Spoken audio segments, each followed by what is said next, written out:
And all this is not just so that we can trash on NASA because they're an easy target. They're low hanging fruit because they literally make so many mistakes and think that you'll never catch them on it.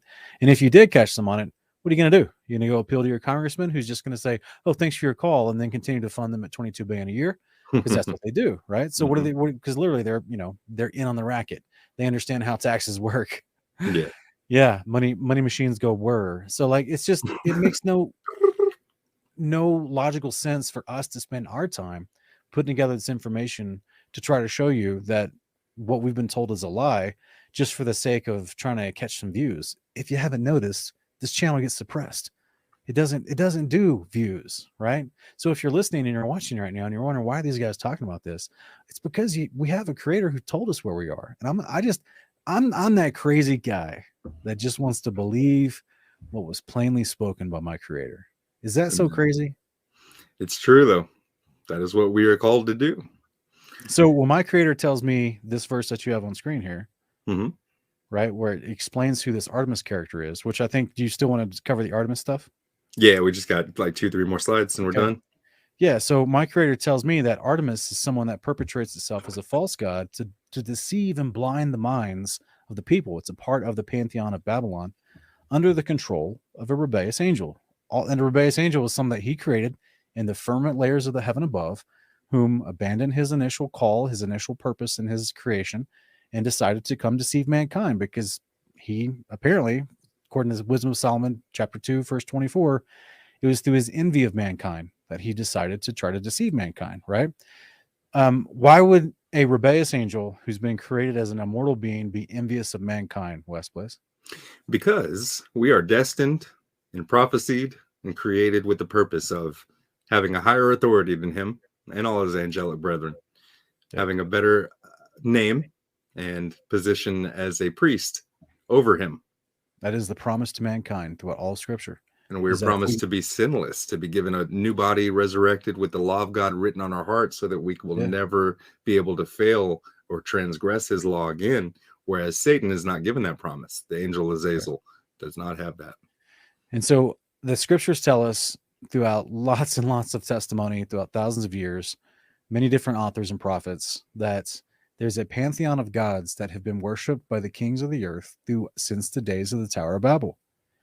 And they've all submitted themselves under the allegiance of the flying serpent, literally, which Scripture calls Satan or the dragon. And one of those pantheons of man-made gods, which is basically someone that used to live in the past, but now is just immortalized with stone, wood, or gold statues, is here on screen. The people in the province of Asia was worshiping Acts 19:27.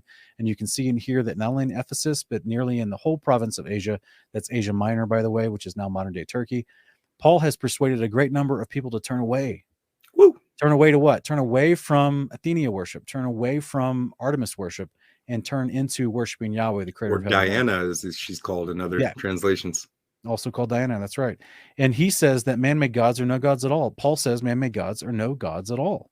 There's danger not only that our business will fall into disrepute, but also that the temple of the great goddess Artemis will be discredited and her majesty deposed, she who is worshipped by all the province of Asia and the whole world.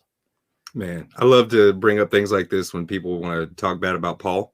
I'm like, the guy converted more people to our faith than you could ever dream of. He was traveling the world doing it.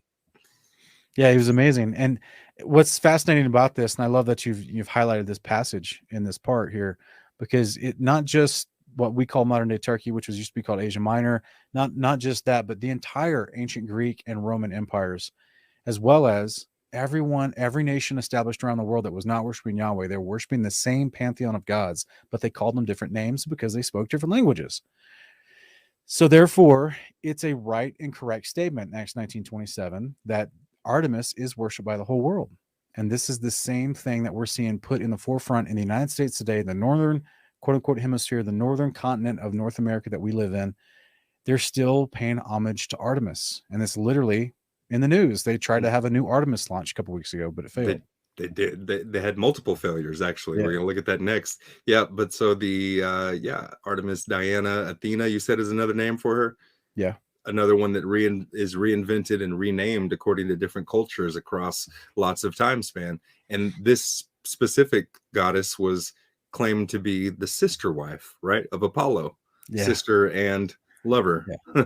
So Who to the did some- Egyptians, that would make her Isis, the head There it is. witch. Yeah. Yeah. So this, even though she looks all innocent in a little toga outfit right here from the Greek representation, literally a witch. Who called her Inanna? Inanna was another name of hers. The Babylonians. Yeah, Or the Babylonians Akkadians, one of called the her two. that. Yeah. But, So, yep. 50 years later here, we got NASA renaming their new lunar missions by this name, Artemis. And so in March 2022, the Artemis SLS launch rocket was first taken to the launch pad, but then necessary repairs were discovered. So they were aiming for August 29th, 2022, right here this last 2 months ago, at the end of a month ago almost. And then the SLS engine 3 had a problem, was burning at higher temperatures than the others. And so they said, no, let's call it off. September 3rd, 2022 was a hydrogen leak in one of the engines. They had to scrub that landing or that launch. September 27th. And keep in mind, all these were unmanned. These were preliminary missions, whereas Artemis 2 was scheduled maybe in 2024 to get some men, a crewed flight. But September 27th, they were going to shoot again for another launch date, but Hurricane Ian came in and they scrubbed that launch date too. Now we're looking at sometime between November 12th, November 27th. They can't decide. And inevitably, maybe something will happen then too, because they know that people are on the lookout, that we have technology available to us now where we can immediately call them out on their lies and broadcast it. This Artemis launch, was this going to actually have an unmanned lunar lander as well? Oh, I didn't see if they planned on landing a lander or if it was just an orbiter. I believe it was just planned to be an orbiter. Maybe they were going to do like the Japanese and just crash, just dive bomb it right Yeah. Anyway.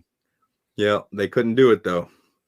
And so, but what's funny is the Spectrum News, Channel 13, successful Artemis 1 mission launch with a pre-prepared animation and everything. The rocket never even launched. So what is this? I didn't get much backstory on this, but this was being circulated, and apparently some news station was completely prepared with the preloaded animations to celebrate this successful launch that never happened.